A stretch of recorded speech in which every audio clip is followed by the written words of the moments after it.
ಇಂತಹ ಸ್ಥಿತಿಯನ್ನ ಬೆಂಗಳೂರಿನಲ್ಲಿ ನೋಡೋಕ್ಕಾಗುತ್ತಿತ್ತ? ನೋಡುವಂತ ಭಾಗ್ಯವನ್ನ ಸರ್ಕಾರಗಳು ಕೊಟ್ಬಿಟ್ವೆ. ಅಲ್ಲೆಲ್ಲೋ ಪಾಕಿಸ್ತಾನದಲ್ಲಿ ಕೂತ್ಕೊಂಡು ಹೇಳ್ತಾ ಇದ್ರು ಬೆಂಗಳೂರಿನಲ್ಲಿರುವಂತ ಬಂದರನ್ನೇ ಹೊಡೆದಾಕ್ಬಿಟ್ಟಿದೀವಿ ಅಂತ ಹೇಳಿ. ಬಂದರನ್ನ ನಿರ್ಮಾಣ ಮಾಡಿಬಿಟ್ರ ಅಂತ ಸರ್ಕಾರಗಳು ಸೇರ್ಕೊಂಡು ಈ ರೀತಿಯಲ್ಲಿ ನೋಡ್ತಾ ಇದ್ರೆ ನಿಮ್ಗೆ ಅನಿಸಲ್ವೇನ್ರಿ? ನಾಳೆ ಇನ್ನೊಂದಿನ ಇದೇ ಪರಿಸ್ಥಿತಿ ನಿರ್ಮಾಣ ಆಗಲ್ಲ ಅಂತ ಏನ್ರಿ ಗ್ಯಾರಂಟಿ? ಹಿಂದೆಯೂ ಇದೇ ರೀತಿಯಾಗಿ ಪರಿಸ್ಥಿತಿ ಆಗಿತ್ತು, ಈಗಲೂ ಇದೇ ರೀತಿಯಾದಂಥ ಪರಿಸ್ಥಿತಿ. ಅವತ್ತು ಅದೇ ಮಾತು ಹೇಳಿದ್ರು, ಈ ಸಮಸ್ಯೆಗೆ ನಾವು ತಾತ್ಕಾಲಿಕ ಅಥವಾ ಶಾಶ್ವತವಾದಂಥ ಪರಿಹಾರವನ್ನ ಕೊಡ್ತೀವಿ ಅಂತ ಹೇಳ್ತಾ ಇದ್ದಂಥವ್ರು ಇನ್ನೂವರೆಗೂ ಕೂಡ ಮಾಡಿಲ್ಲ. ಯಾಕೆ ಅಂತಂದ್ರೆ ಇವರಿಗೆ ಬೇಕಾಗಿಲ್ಲ, ಕಾಸು ಮಾಡ್ಕೋಬೇಕಲ್ಲ. ರಾಜ್ಯಾದ್ಯಂತ ಇನ್ನೂ 2-3 ದಿನ ಭಾರಿ ಮಳೆ ಆಗತ್ತೆ.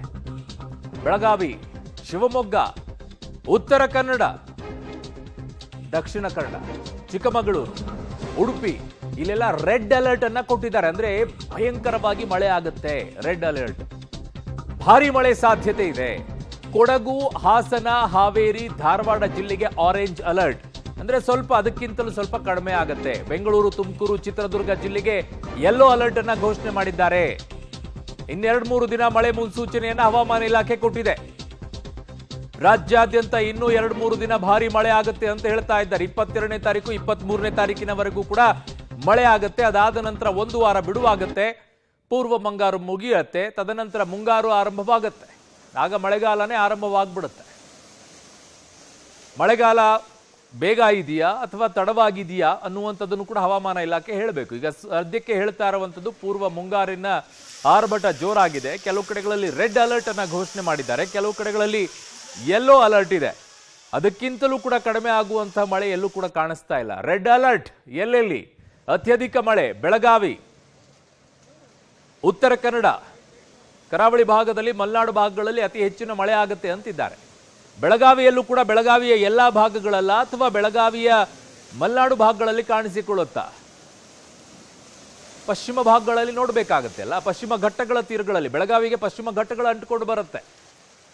ಸೊ ಹಾಗಾಗಿ ಅಲ್ಲಿ ಹೆಚ್ಚಿನ ಮಳೆ ಆಗ್ತಾ ಇದೆ. ಉಡುಪಿಯಲ್ಲೂ ಕೂಡ ಹೆಚ್ಚಿನ ಧಾರಾಕಾರ ಮಳೆ ಆಗತ್ತೆ. ಕರಾವಳಿ ಭಾಗಗಳಲ್ಲಿ ಎಲ್ಲ, ಚಿಕ್ಕಮಗಳೂರಲ್ಲೂ ಕೂಡ ಹೆಚ್ಚಿನ ಧಾರಾಕಾರ ಮಳೆ ಆಗುತ್ತೆ ಅಂತ ಹೇಳ್ತಾ ಇದ್ದಾರೆ.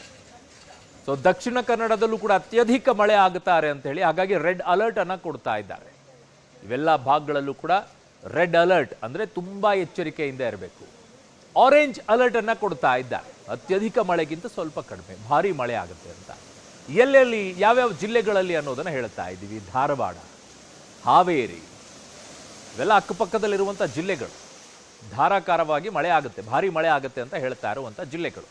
ಹಾಸನ, ಧಾರವಾಡ, ಹಾವೇರಿ ಮತ್ತೆ ಈ ಕಡೆಗೆ ಬರೋದಾದ್ರೆ ಹಾಸನದಲ್ಲಿ, ಕೊಡಗಿನಲ್ಲೂ ಕೂಡ ಭಾರಿ ಮಳೆ ಆಗುತ್ತೆ ಅಂತಿದ್ದಾರೆ. ಸ್ವಲ್ಪ ಕೊಡಗಿನಲ್ಲಿ ಹುಷಾರಾಗೇ ಇರಬೇಕು. ಸೊ ಈ ಜಿಲ್ಲೆಗಳಲ್ಲಿ ಆರೆಂಜ್ ಅಲರ್ಟ್ ಅನ್ನ ಘೋಷಣೆಯನ್ನ ಮಾಡಿದ್ದಾರೆ. ಇನ್ನು ಸಾಧಾರಣವಾಗಿರುವಂಥ ಮಳೆ ಯೆಲ್ಲೋ ಅಲರ್ಟ್ ಎಲ್ಲಿದೆ? ಮಳೆ ಆಗತ್ತೆ, ಸಾಧಾರಣವಾಗಿ ಮಳೆ ಆಗತ್ತೆ ಅಂತ ಹೇಳಿ ಹಂಗಂತ ಹೇಳ್ಬಿಟ್ಟು ಮೈ ಮರೆತು ಕೂತ್ಕೊಳ್ಳೋಕೆ ಹೋಗ್ಬೇಡಿ. ಬೀದರ್, ಕಲಬುರ್ಗಿ, ವಿಜಯಪುರ ಈ ಎಲ್ಲ ಭಾಗಗಳಲ್ಲಿ ಸಾಧಾರಣ ಮಳೆ ಆಗುತ್ತೆ ಅಂತಿದ್ದಾರೆ. ಯಾದಗಿರಿ ಇವೆಲ್ಲ ನೆರೆಹೊರೆಯ ಜಿಲ್ಲೆಗಳು. ಸೊ ರಾಯಚೂರು, ಬೀದರ್, ಕಲಬುರ್ಗಿ, ಯಾದಗಿರಿ, ರಾಯಚೂರು, ವಿಜಯಪುರ ಇವೆಲ್ಲವೂ ಕೂಡ ಅಲ್ಲೇ ಸುತ್ತಲ ಇರುವಂತಹ ಜಿಲ್ಲೆಗಳು. ಕೊಪ್ಪಳ ಕೂಡ ಕೆಳಗಡೆಗೆ ಬರ್ತಾ ಇದ್ದಂಗೆ, ಹಾಗೆ ಗದಗ ನೋಡಿ ಎಲ್ಲ ಒಂದೇ ಲೈನಲ್ಲೇ ಇದೆ. ಇಲ್ಲೆಲ್ಲ ಸಾಧಾರಣವಾಗಿರುವಂತಹ ಮಳೆ ಆಗುತ್ತೆ ಅಂತ ಹೇಳ್ತಾ ಇದ್ದಾರೆ. ಅಗೇನ್ ಬಳ್ಳಾರಿ ಸಾಧಾರಣವಾಗಿರುವಂಥ ಮಳೆ ಆಗುವಂಥ ಸಾಧ್ಯತೆ ಇದೆ. ಯೆಲ್ಲೋ ಅಲರ್ಟ್ ಅನ್ನ ಘೋಷಣೆ ಮಾಡಿದ್ದಾರೆ. ಬಳ್ಳಾರಿ ಪಕ್ಕದಲ್ಲೇನೆ ನಿಮಗೆ ವಿಜಯನಗರ ಇರೋದು. ನೋಡಿ ಮ್ಯಾಪ್ ಅನ್ನ ತೋರಿಸ್ತಾ ಇದ್ದೀನಿ ನಿಮಗೆ, ಎಲ್ಲಿ ಯೆಲ್ಲೋ ಅಲರ್ಟ್ ಇದೆ, ಎಲ್ಲಿ ಆರೆಂಜ್ ಅಲರ್ಟ್ ಇದೆ, ಎಲ್ಲಿ ರೆಡ್ ಅಲರ್ಟ್ ಇದೆ ಅಂತ ಹೇಳಿ. ನೋಡಿ ಆರೆಂಜ್ ಅಲರ್ಟ್ ಇರುವಂಥದ್ದು ಸ್ವಲ್ಪ ಮಳೆ ಆಗತ್ತೆ, ಭಾರಿ ಮಳೆ ಆಗತ್ತೆ ಅಂತ ಹೇಳಿ. ರೆಡ್ ಅಲರ್ಟ್ ಇರುವಂಥದ್ದು ಅತ್ಯಧಿಕ ಮಳೆ ಆಗತ್ತೆ ಅಂತ ಹೇಳಿ. ಮ್ಯಾಪಲ್ಲಿ ನೋಡ್ತಾ ಇದ್ದೀರಾ ನೀವು, ಕೆಂಪುದಾಗಿ ಯಾವ್ದು ಕಾಣಿಸ್ತಾ ಇದೆಯೋ ತುಂಬಾ ಹೆಚ್ಚಿನ ಮಳೆ ಆಗತ್ತೆ ಅಂತ. ಆರೆಂಜ್ ಆಗಿ ಏನ್ ಕಾಣಿಸ್ತಾ ಇದೆಯೋ ಆ ಎಲ್ಲಾ ಭಾಗಗಳಲ್ಲೂ ಕೂಡ ಭಾರಿ ಮಳೆ ಆಗತ್ತೆ ಅಂತ ಹೇಳಿ. ಇನ್ನು ಯೆಲ್ಲೋ ಅಲರ್ಟ್ ಇರುವಂತ ಜಾಗಗಳಲ್ಲೆಲ್ಲ ಸಾಧಾರಣವಾಗಿ ಮಳೆ ಆಗುತ್ತೆ ಅಂತ ಹೇಳ್ತಾ ಇದ್ದಾರೆ. ಬಹಳ ಕೇರ್ಫುಲ್ ಆಗಿರ್ಬೇಕು ಎಲ್ಲ ಕಡೆಯೂ ಕೂಡ. ಮೈ ಮರಿ ಹತ್ಕೊಂಡು ಕೂತ್ಕೊಳ್ಬೇಡಿ. ಯಾಕೆ ಅಂತಂದ್ರೆ ಎಲ್ಲಿ ಯಾವ ರೀತಿಯಾಗಿ ತಿರುಗುತ್ತೆ ಅಂತ ಗೊತ್ತಾಗೋದಿಲ್ಲ. ನನ್ನ ಸಹೋದ್ಯೋಗಿ ಈಗ ಮೆಟ್ರೋ ಬ್ಯೂರೋ ಇಂದ ಅರುಣ ಶಿರ್ಗುಪ್ಪಿ ನನ್ನ ಸಂಪರ್ಕಕ್ಕೆ ಸಿಗ್ತಾ ಇದ್ದಾರೆ. ಅರುಣ, ಹವಾಮಾನ ಇಲಾಖೆ ಹಿಂದೆಯೂ ಕೂಡ ಮುನ್ಸೂಚನೆ ಕೊಟ್ಟಿತ್ತು, ಪೂರ್ವ ಮುಂಗಾರು ಎಂಟ್ರಿ ಕೊಡ್ತಾ ಇದೆ, ಸ್ವಲ್ಪ ಅಲರ್ಟ್ ಆಗಿರಿ ಅಂತ ಹೇಳಿ. ಅಲರ್ಟ್ ಆಗಿರುವಂಥದ್ದು ಹೋಗ್ಲಿ, ಅಧಿಕಾರಿಗಳು ಹೂಳೆ ತೆಗಿಲಾರ್ದಂತ ಕೆಲಸ ಹಾಕೋಗ್ಬಿಟ್ಟಿತ್ತು. ಹಾಗಾಗಿ ನೀರು ಹರಿದು ಹೋಗ್ಲಾರ್ದಿರುವಂತ ಪರಿಸ್ಥಿತಿ. ಅದಕ್ಕೆ ಕಾರಣ ಹೇಳಿದ್ರೆ ಸಿಕ್ಕಾಪಟ್ಟೆ ಮಳೆ ಆಯ್ತ್ರಿ, ಅದಕ್ಕೆ ಹೆಂಗಾಯ್ತು ಅಂತ ಹೇಳಿ ಬರೀ ಕತೆಗಳನ್ನು ಹೇಳ್ಕೊಂಡು ಹೋಗ್ತಾರೆ ಪ್ರತಿ ಬಾರಿ ಹಿಂಗೆ ಆದಾಗ. ಈಗ ಸದ್ಯಕ್ಕೆ ಏನ್ ಹೇಳ್ತಾ ಇದ್ರೆ, ಎಷ್ಟು ದಿನ ಈ ಮಳೆ ಇರುತ್ತೆ, ಯಾವ ರೀತಿಯಾಗಿ ಆರ್ಭಟ ಇರುತ್ತೆ ಈ ಮಳೆಯದ್ದು? ಸರ್, ನಿನ್ನೆಯಿಂದ ಸುರಿದಂತಹ ಒಂದು ಭಾರಿ ಮಳೆಗೆ ಇಡೀ ಒಂದು ಬೆಂಗಳೂರೇ ತತ್ತರಿಸಿದೆ.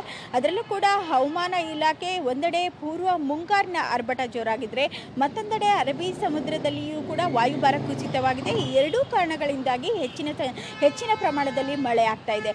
ಅದರಲ್ಲೂ ಕೂಡ ಮುಂದಿನ ಒಂದು ವಾರಗಳ ಕಾಲ ಮಳೆಯ ಒಂದು ಮುನ್ಸೂಚನೆಯನ್ನು ಹವಾಮಾನ ಇಲಾಖೆ ನೀಡಿದೆ. ಕರಾವಳಿ ಭಾಗಕ್ಕೆ ಅತಿ ಹೆಚ್ಚಿನ ಒಂದು ಮಳೆ ಆಗುವಂತಹ ಸಾಧ್ಯತೆಯನ್ನು ಕೂಡ ಹೇಳಿದೆ. ಪ್ರಮುಖವಾಗಿ ಮುಂದಿನ 3 ದಿನಗಳ ಕಾಲ ಆರೆಂಜ್ ಅಲರ್ಟ್ ಅನ್ನು ಪ್ರಮುಖವಾಗಿ ಉಡುಪಿ ಇರಬಹುದು, ಕೊಡಗು ಇರಬಹುದು, ದಕ್ಷಿಣ ಕನ್ನಡ ಜಿಲ್ಲೆಗಳಿಗೂ ಕೂಡ ನೀಡಿದೆ. ನಂತರದಲ್ಲಿ ಮುಂದಿನ ಉಳಿದಂತಹ 4 ದಿನಗಳ ಕಾಲ ಯೆಲ್ಲೋ ಅಲರ್ಟ್ ಅನ್ನು ಕೂಡ ನೀಡಲಾಗಿದೆ. ಇನ್ನು ಬೆಂಗಳೂರಿನ ಮಟ್ಟಿಗೆ ಹೇಳೋದಾದರೆ ಬೆಂಗಳೂರಿನಲ್ಲಿ ನಾಳೆ ಹಾಗೂ ನಾಡಿದ್ದು ಇನ್ನೂ 2 ದಿನ ಭಾರಿ ಮಳೆಯ ಮುನ್ಸೂಚನೆಯನ್ನು ಕೂಡ ನೀಡಲಾಗಿದೆ.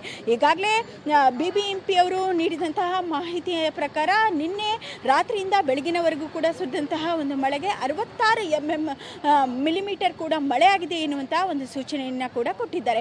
ಇನ್ನು ನೀವು ಹೇಳ್ದಂಗೆ ಯುದ್ಧಕಾಲೆ ಶಸ್ತ್ರಾಸ್ತ್ರ ಎನ್ನುವಂತೆ ಮಳೆ ಬಂದಾಗ BBMP ರಾಜಕಾಲುವೆಗಳನ್ನು ಹೂಳೆತ್ತುವಂತಹ ಒಂದು ಕೆಲಸಕ್ಕೆ ಮುಂದಾಗುತ್ತೆ. ಒಳಚರಂಡಿಗಳನ್ನು ಸರಾಗವಾಗಿ ನಡೆಸುವಂತಹ ಒಂದು ಕೆಲಸಕ್ಕೆ ಮುಂದಾಗುತ್ತೆ. ಹೀಗಾಗಿ ಮೊದಲೇ ಪ್ರಿಪೇರ್ ಆಗಿರಬೇಕು ಎನ್ನುವಂತಹ ಒಂದು ಆಕ್ರೋಶ ಕೂಡ ಜನರಿಂದ ಕೂಡ ವ್ಯಕ್ತವಾಗ್ತಾ ಇದೆ. ಪ್ರತಿ ಸಾರಿ ಮಳೆ ಬಂದಾಗಲೂ ಕೂಡ BBMP ಅಧಿಕಾರಿಗಳು ಭೇಟಿ ನೀಡ್ತಾರೆ, ನಾವು ಸರಿಪಡಿಸ್ತೇವೆ ಎನ್ನುವಂತಹ ಒಂದು ಮಾಹಿತಿಯನ್ನು ನೀಡ್ತಾರೆ. ನಂತರದ ದಿನಗಳಲ್ಲಿ ಸುಮ್ಮನಾಗ್ತಾರೆ ಎನ್ನುವಂಥ ಆಕ್ರೋಶ ಕೂಡ ಬೆಂಗಳೂರಿಗರಿಂದ ವ್ಯಕ್ತವಾಗ್ತಾ ಇದೆ. ಅರುಣ್.